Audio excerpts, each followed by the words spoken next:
நான் ரொம்ப சந்தோஷமா இருக்கீங்க போல தம்பி தங்கச்சிங்கெல்லாம். எஸ்கா ஒருத்தனும் வரானே திருத்திட போறானே சி ஜோசப் விஜயனும் நாத் அப்படின்னு கேட்டியா இன்னைக்கு? அதெல்லாம் தமிழ் தான். ஆனா இனிமே உங்க அண்ணனை வந்து அழகிய தமிழ் மகன்னு சொல்லாதீங்க, அழகிய இந்தி மகன்னு சொல்லுங்க, சரியா? ஏங்க அவர் தமிழ்ல தானே பேசினாரு. தமிழ்ல தான் பேசினாரு. தமிழுக்கு முன்னுரிமை கொடுக்கலையப்பா, மூன்றாவது உரிமை தானப்பா கொடுத்திருக்கிறாரு. எனக்கு புரியல, என்ன சொல்ல வர? தமிழ் தாய் வாழ்த்து பாடினாங்களா? பாடுனாங்க. எத்தனாவது இடத்துல பாடுனாங்க? ஐயோ, எங்க அன்னை மேல இருந்த ஆர்வத்துல நான் வந்து அதை கவனிக்கலையே. இதுதான் நண்பா நண்பீஸ். என்ன பண்றது, இவங்க கையில வந்து ஓட்டுரிமையை கொடுத்துட்டாங்களே. ஃபர்ஸ்ட் வந்தே மாதரம் பாடுனாங்களா? ஆமா பாடினாங்க. அதுக்கு அடுத்ததாக ஜனகணமன பாடுனாங்களா? ஓகே பாடுனாங்க. அதற்கு அடுத்ததாக தான் வந்து தமிழ் தாய் வாழ்த்தே பாடுறாங்க. மரபு அப்படின்றது இத்தனை வருஷமா கடைபிடிக்கப்பட்டு வந்துட்டு இருக்கு. சரி, இதுல இப்ப லாஸ்ட் டிஎம்கே ஆட்சியிலே வந்து தமிழ் தாய் வாழ்த்து பாடிதான் சபையை தொடங்கணும் அப்படின்னு சொல்லி அதுக்கு ஆளுநர் ஒத்துக்கலன்றதுக்காக ஆளுநரையே வந்து ஓட விட்டு விரட்டினாங்க டிஎம்கே. இப்ப இது என்னத்த குறை கண்ட, நீ அத சொல்லு. ஃபர்ஸ்ட் நீங்க சமஸ்கிருதத்துக்கு இடம் கொடுக்குறீங்க, இரண்டாவதாக இந்திக்கு வந்து முக்கியத்துவம் கொடுக்குறீங்க, அதற்கு அடுத்ததா தமிழுக்கு இருக்கட்டுமே, ஏன்னா தமிழ் தாய் வாழ்த்து பாடலன்னா இது வேற மாதிரி ஆயிடும்ன்றதுனால மூன்றாவதா போனா போகட்டுமேன்ற மாதிரி. இருக்கட்டும் அண்ணனே, எங்க அண்ணன் என்ன சொல்லி ஆட்சிக்கு வந்தாரு? என்ன சொல்லி ஆட்சிக்கு வந்தாரு? மாற்றத்தை கொண்டு வருவோம்னு சொன்னார் இல்லையா? ஓ, அதுதான் இந்த மாற்றமா? தமிழுக்கு முக்கியத்துவம் கொடுக்காததுதான் இந்த மாற்றம். இதுவும் ஒரு மாற்றம். ஆனா அந்த டிஎம்கே எம்எல்ஏ சொன்னாங்கல்ல வில்சன், அவங்க குதிரை பேரம் நடத்திட்டு இருக்காங்க, இதுதான் அவர் கொண்டு வர போற மாற்றமோன்ற மாதிரி நிறைய விமர்சிச்சாரு. இதுதான் அவர் கொண்டு வர மாற்றம்னு முத நாளே வந்து தெரிஞ்சிடுச்சு. சூப்பர், முடிஞ்சிடுச்சு. குதிரை பேரம் தான் எல்லாரும் பேசுவாங்க, எங்க அண்ணன் மட்டுமே பேசினாரு, எல்லா கட்சியும் தான் பேசுறாங்க. இருந்தாலும் செஞ்சது வந்து அவர் தான்ற மாதிரி அவர் மேல வந்து பழியும் இருக்கு, எவ்வளவோ கேசஸ் கூட அவர் மேல இருக்கு. சரி, இப்ப அதெல்லாம் விடு. இப்ப அடுத்ததாக உங்க அண்ணன் கையெழுத்து போட்டாருல்ல அழகான அந்த ஐயோ நான் பார்த்தேனே. என்ன போட்டாரு? நான் ஒண்ணு சொல்றேன், எங்க அண்ணன் ரெண்டு விஷயத்துக்கு முக்கியமா போட்டாரு. ஒண்ணு என்னதுன்னா, அந்த சிங்கப்பெண் பாதுகாப்பு படைக்கு போட்டாரா, உங்களை மாதிரி ஆட்களுக்கு பாதுகாப்பு கொடுக்கிறது. அது ஏற்கனவே அது வந்து இருக்கு. இவர் வந்து பிறந்த குழந்தைக்கு பேர் தான் வைக்கிறாரு, இவருக்கு குழந்தை பிறக்கல. ஆல்ரெடி பெத்து போட்ட குழந்தைக்கு இவர் வந்து பேர் வைக்கிறாரு. டிஎம்கே ஆட்சியில இத வந்து செயல்படுத்திட்டு தான் இருக்காங்க. நீங்க வந்து பேர் சரியா வைக்கல அப்படிங்கறதுனால எங்க அண்ணன் வந்து புது பேர் நல்ல பேரா வச்சு கொடுக்கிறாரு. ஓ அப்படியா? அதற்கு அடுத்ததாக போதை ஒழிப்பு திட்டம். இது ஏற்கனவே நிறைய ஆபீசருடைய தலைமையில போதை ஒழிப்பு திட்டம் அப்படின்னு டிஎம்கேல நடந்துகிட்டு தான் இருந்துச்சு. நீ உண்மையா சொல்லு, போன டைம்ல எவ்வளவு போதை நடமாட்டம் இருந்துச்சு. நடமாட்டம் இருந்தாலும் நியூஸ்ல நீங்க படிக்கலையா மிஸ்டர் ராஜேஷ் அவர்களே? இத்தனை போதை பொருள் வந்து ட்ரெயின்ல கண்டுபிடிச்சிருக்காங்க, அதிகாரிகள் வந்து ஃபைன் பண்ணிருக்காங்க அப்படிங்களா? அதாவது ஃபுல்லா சுத்தல்ல விட்டுட்டு கொஞ்சம் மட்டும் தொத்துக்கு கொஞ்சம் மட்டும் கொசு இருக்கு அங்கங்க கொஞ்சம் மட்டும் இவங்களே வைப்பாங்களா, இவங்களே கண்டுபிடிப்பாங்களா அப்படின்ற மாதிரி. இதற்கு அப்புறம் இந்த பிரச்சனை இருக்காது, இந்த பாலியல் தொல்லை, பெண் சீண்டல்கள் இதெல்லாம் இருக்காது, போதை பொருள் யூஸ் பண்ண மாட்டாங்க. வந்திருக்காருல, இப்பதான் அவகாசம் கொஞ்சம் கொடுங்களேன். உடனே இப்படி இன்னைக்குதான் எடுத்து பொறுப்பேற்றிருக்காரு, அதுக்குள்ள நீங்க வந்து எல்லா பக்கமும் போக முடியுமா? சரி சரி, அடுத்ததாக ஒரு திட்டத்தை மறந்துட்டீங்களே. ஐயோ, அது வந்து என்னன்னா, இப்போ 2 மாசத்துக்கு நீங்க 500 யூனிட் மின்சாரம் யூஸ் பண்றீங்க அப்படின்னா அதுல உங்களுக்கு வந்து 200 யூனிட் மின்சாரம் வந்து ஃப்ரீ. 200 யூனிட் ஃப்ரீன்னு தான் இப்ப சொல்லுவாங்க. அதற்கப்புறம் பாத்தீங்கன்னா மின்சார கட்டணத்தை கண்டிப்பா உயர்த்துவாங்க. ஏன்னா அவங்களுக்கு வந்து லாபத்துல போகும்ல. கிட்டத்தட்ட 1700 கோடி வந்து தமிழக அரசு ஒதுக்குற மாதிரி இருக்கும் மின் வாரியத்துறைக்கு. இப்ப இவங்க வந்து ஃப்ரீ 200 யூனிட்ஸ் வந்து ஃப்ரீன்னு சொன்னாங்கன்னா இது okay. Normal families, middle class, low class அவங்களுக்கு ஓகே. ஒரு 150 யூனிட் அவங்க யூஸ் பண்ணாங்க அப்படின்னா அதற்கான பேமெண்ட் ஒரு 1000 ரூபாய் கிட்ட வரும். அதை வந்து கட்ட தேவையில்லை. ஆனா கொஞ்ச நாள் கழிச்சு மின்சார கட்டணத்தை உயர்த்துவாங்க. அப்படி உயர்த்தும் போது நம்ம அசால்ட்டா அதான் 200 ஃப்ரீ ஆச்சு அப்படின்னு நம்ம அசால்ட்டா யூஸ் பண்ணோம் அப்படின்னா இப்பவே ஒரு வீட்டுக்கும் 300 அந்த ரேஞ்சில வந்து வருது. சிட்டில எல்லாம் பாத்தீங்கன்னா 400 அந்த ரேஞ்சில வருது. 400 இருந்துச்சுனா 200 ஃப்ரீ, 200 போட்டா கட்டணம் போதுல. அந்த 200 இப்போதைக்கு யூனிட் பிரைஸ் வந்து 7 ரூபாய் 8 ரூபாய் இருந்தா இது வரும் காலங்கள்ல இது 15 ரூபாய் 20 ரூபாய் ஆகவும் மாறதுக்கு வாய்ப்பு இருக்கு. சோ இந்த இத அங்க மேட்ச் பண்ணிடுவாங்க. ஓ அப்படி சொல்றியோ? எங்க அண்ணன் இன்னொரு சொன்னாரு, கேட்டியா?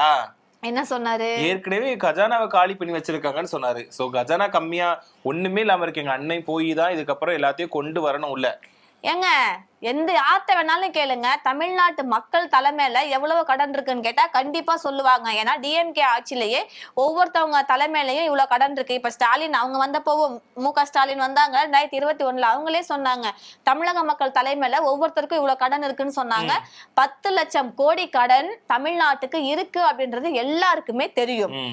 தமிழக அரசு வந்து லாபத்துல வந்து நடத்தல, நஷ்டத்துல தான் போகுது. பேங்க்ல லோன் வாங்கி கடன் வாங்கி தான் அதெல்லாம் செய்யறாங்கன்னு தெரியும். அண்ணன் வந்தது பிரச்சனை இல்ல. தமிழக அரசு என்ன சொன்னாங்க, இப்ப இருக்க நிதி பற்றாக்குறைக்கு தமிழகத்துல அரசுனால 2500 கொடுக்க முடியாது, நீங்க கொடுத்த வாக்குறுதியை நிறைவேற்ற முடியாது, ஆனா நான் கொடுத்துக்கிட்டு நல்ல உரிமை தொகை 1000 ரூபாய், அதையாவது அட்லீஸ்ட் நீங்க வந்து கண்டினியூ பண்ணணும்னு நான் வந்து விரும்பி கேட்டுக்கிறேன். ஏன்னா இதை வந்து ஒரு வாழ்வாதாரமா வந்து மகளிர் வந்து யூஸ் பண்ணிட்டு இருந்தாங்க. ஏதோ ஒரு செலவுக்கு 1000 ரூபாய்ன்றது பெருசு இல்லதான், ஆனா அத கூட ஏதோ ஒரு இதுக்கு ஒரு மொபைல் ரீசார்ஜோ இல்ல ஒரு டிவி ரீசார்ஜோ சம்திங் எதுக்கோ ஒன்றுக்கு வந்து யூஸ் ஆனிச்சு அவங்களுக்கு, அதையாவது கண்டினியூ பண்ணுங்க அப்படின்ற மாதிரிதான் அவர் சொன்னாரு. அப்ப அதுக்கு என்ன அர்த்தம், தமிழ்நாட்டுல இவ்வளவு கோடி கடன் இருக்கு, கஜானால காசு இல்ல அப்படின்னு தானே அர்த்தம். சின்ன குழந்தைக்கு கூட தெரியுமே. இப்ப இவர் புதுசா வந்து கஜானா காலியா இருக்கு அப்படின்னா என்ன, அரசியலுக்கு குழந்தை தானே எங்க இப்பதான் கத்துட்டு இருக்காரு. சோ இதுக்கப்புறம் தான் படிப்படியே கத்துக்கிட்டு மக்கள் கிட்ட கேட்டாரு. எந்த ஒரு அரசியல்வாதியாவது மக்கள் கிட்ட அவகாசம் கேட்பாரா? கேட்க மாட்டாங்கல்ல. எங்க அண்ணன் மட்டும்தான் கொஞ்சம் பொறுத்துக்கோங்க, மக்கள் எப்படி அப்படின்றது அவருக்கு தெரிஞ்சிச்சு. நம்மள ஓட்டு போட்டு ஜெயிக்க வச்சிருக்காங்களே, அப்ப மக்கள் எப்படி இருப்பாங்க, இவங்க நல்லா வந்து மொளவா தடவி தலையில நல்லா அரைக்கலான்ற மாதிரி அவருக்கு தெரியும். நீ மக்களை குறை சொல்றியா? மக்கள் வந்து தெளிவா இருக்க போய் தான் மாற்றத்தை விரும்பி எங்க அண்ணனுக்கு வந்து ஓட்டு போட்டு மாற்றம் வரும். இப்ப 6 சிலிண்டர் அப்படின்னாங்க, இன்னைய நிலைமைக்கு கரண்ட் பில் வேணுமா சிலிண்டர் வேணுமானா கரண்ட் பில் கட்ட முடியும், சிலிண்டர் தானே கிடைக்கல. எங்க அண்ணன் சொன்னாரு, கிடைக்கல. ஒரு நிமிஷம், எங்க அண்ணன் இன்னொரு விஷயம் சொன்னார் தெரியுமா, என்னன்னா நான் வந்து எந்த வாக்குறுதியும் சும்மா சொல்லல, என்னால நிறைவேற்ற முடியும் அப்படிங்கிற வாக்குறுதி மட்டும்தான். சரி, கஜானா காலியா இருக்குன்னு சொன்னீங்கல்ல, அந்த விஷயத்துக்கு வருவோம். அண்ணன் என்ன சொன்னாரு, நான் வந்து அரசு பணத்துல தரமாட்டேன், என்னோட பணத்துல நான் சேர்த்து வச்சிருக்கேன்ல, உழைச்சி சம்பாரிச்சு டான்ஸ் ஆடி நடிச்சு சேர்த்து வச்சிருக்கேன்ல, என்னுடைய பணத்துல இருந்து தான் தருவேன் அப்படின்ற மாதிரி அவர் சொன்னாரு. அப்படி கொடுக்கல, சும்மா இப்ப வந்து வெள்ளை அறிக்கை விடுறேன் பச்சை அறிக்கை விடுறேன்னு சொன்னா இதெல்லாம் வந்து சொன்ன உடனே வருது. எந்த ஆட்சியாவது இப்படி சொல்லுவாங்களா? நான் வந்து வெளிப்படையான ஆட்சி நடத்த போனேன், மக்களோட வெள்ள பேப்பர் எதுக்கு, கஜானா தான் காலின்னு தெரியுமே, கிட்டத்தட்ட 11 லட்சம் கோடி நெருங்க போகுது. சொல்லணும்ல இத்தனை கோடி ஊழல் நடந்திருக்கு, இத்தனை இது வரி ஏய்ப்பு நடந்திருக்குன்னு சொல்லி எல்லாத்தையும் காட்டணும்ல மக்களுக்கு. புலி படத்துக்கு வருமான வரியை மறைச்சது யாரு? கார் ஒண்ணு வாங்கிட்டு அதுக்கு வந்து வரி கட்டாம மறைச்சது யாரு? பர்சனல் லைஃப்ல போகாத, ஆட்சிக்கு வா.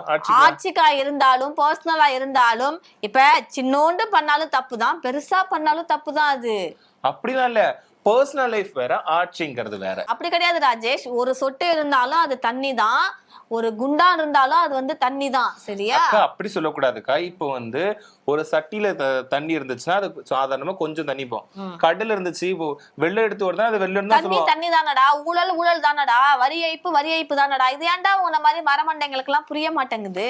எக்கோ நீ வந்து எங்க அண்ணனை குறை சொல்றதுக்குன்னு வந்துட்ட, அதனால குறை சொல்லிட்டு இருக்க. எங்க அண்ணன் எப்படி ஆட்சி நடத்த போறாருன்னு மட்டும் பாரு. குறிப்பா இதை சொல்ல மறந்துட்டேன், வந்த முதல் நாளே வந்து அவகாசம் கேக்குறாரு. நான் சொல்றேன், இன்னொன்னு கேளு. எங்க அண்ணன் மட்டும்தான் வாக்காளர்களுக்கு நன்றி சொல்றதை விட குட்டி பசங்களுக்கும் நன்றி சொன்னாரு. ஏன்னா குட்டி பசங்க தானே இவங்கள மாதிரி ஆளுங்களை வந்து வர வச்சது. இப்ப அந்த குட்டி பசங்க படிப்புக்கே ஆப்பு வர போகுது. இப்ப யாரு சொன்னா? எங்க அண்ணன் சொல்லியிருக்காரு. எங்க அண்ணன் சொன்னாரு, உங்களோட எதிர்காலத்துக்காக நான் போராடுவேன் குட்டீஸ், அதாவது ஒரு மாமாவா உங்களுக்கு வந்து நான் எல்லாமே செஞ்சு கொடுப்பேன். அவர் ஆட்சி அமைக்க போறாரு. அவருடைய தாய்நாடு வந்து இந்தியாவாக இருந்தாலும் மாநிலம் வந்து தமிழ்நாடு, தாய்மொழி தமிழ் அப்படின்ற பட்சத்துல தமிழ் மொழிக்கே அவர் 3வது இடம் தான் கொடுத்தாரு. அப்படிங்கும் போது குட்டீஸ்க்கு வந்து அவர் செஞ்சிடுவாரா? கண்டிப்பா அடுத்து ஹிந்தி வரும், சமஸ்கிருதம் வரும். கத்துக்கிட்டு எல்லாரும் பல்வேறு மாநிலங்களுக்கு வேலைக்கு போலாம் இல்லையா? அதனால பல்வேறு மாநிலங்கள்ல தான் தமிழ்நாட்டுக்கு வேலைக்கு வந்துட்டு இருக்காங்கப்பா. ஹிஸ்டரி எடுத்து பாருப்பா. சரி, நம்மளும் அடுத்த இடத்துக்கு போகணும்லப்பா. எல்லா மொழி தெரிஞ்சுட்டா நமக்கும் வாழ்க்கையில முன்னேறதுக்கு நல்லது. இதை வந்து திணிக்க கூடாது அப்படின்ற ஒரு கருத்து இருக்குல்ல. இப்ப உனக்கு வந்து பிரியாணி பிடிக்கும்னா அது நீ சாப்பிடணும். இல்ல உனக்கு பிரியாணி பிடிச்சாலும் நீ வந்து இந்த பழைய சோறு தான் சாப்பிடணும், திணிக்க கூடாது. அது நீயா வந்து பிடிச்சி சாப்பிடணும். அது எதாக இருந்தாலும் நீ பிடிச்சி செய்யணும். உங்ககிட்ட வந்து திணிக்க கூடாது. திணிப்பு அப்படின்றது என்னைக்குமே தவறான ஒண்ணுதான்.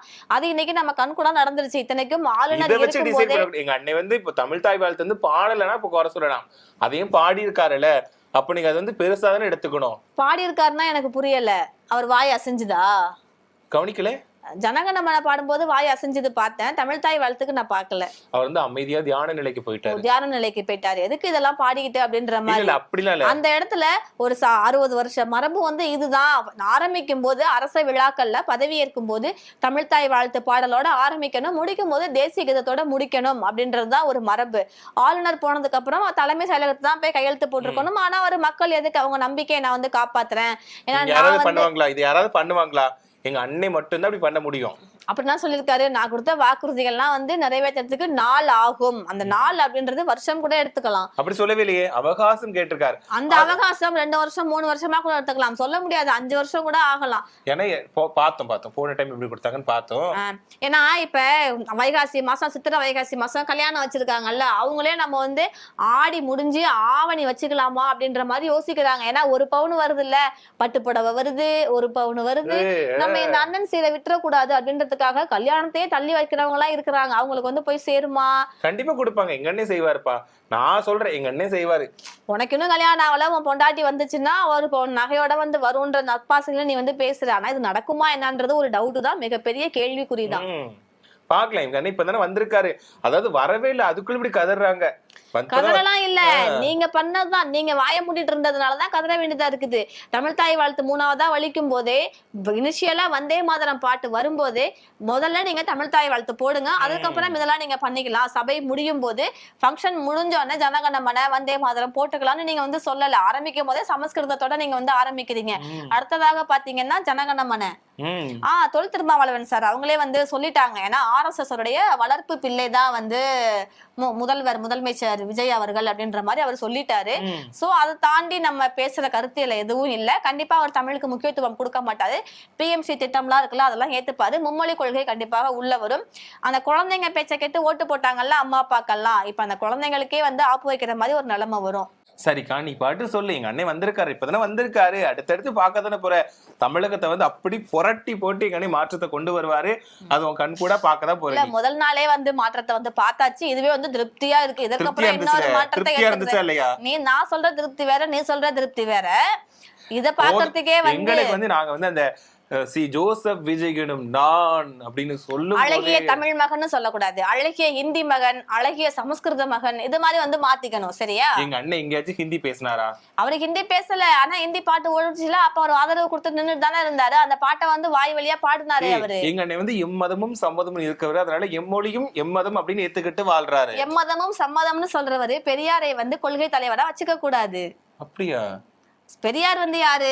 மதத்தை வந்து ஆதரிச்சாரா? அப்படிலாம் இல்ல, எல்லாத்தையும் எல்லா தலைவர்களும் ஜாதி ஆதரிச்சாரா? எல்லா தலைவர்களையும் வந்து நாங்க ஆதரிக்கிறோம் அப்படிங்கறத காட்டுறதுக்காக. சும்மா இவங்கள்ட்ட இருந்து கொள்கை தலைவரும் திருடிட்டாங்க, கொள்கையும் திருடிட்டாங்க. அது மட்டும் இல்லாம அவங்க ஒரு இலவசங்கள் திட்டங்கள்லாம் பண்ணாங்கல்ல. இப்ப DMK ஆட்சியிலே எடுத்துக்கோங்களேன், நல்ல திட்டங்கள்லாம் மக்களுக்கு பண்ணாங்கல்ல.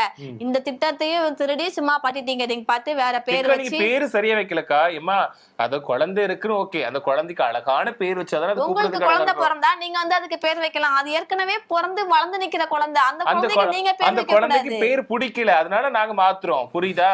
இப்பதான்டா தெரியுது எப்படி அவரு CM ஆனாரு அப்படின்னு.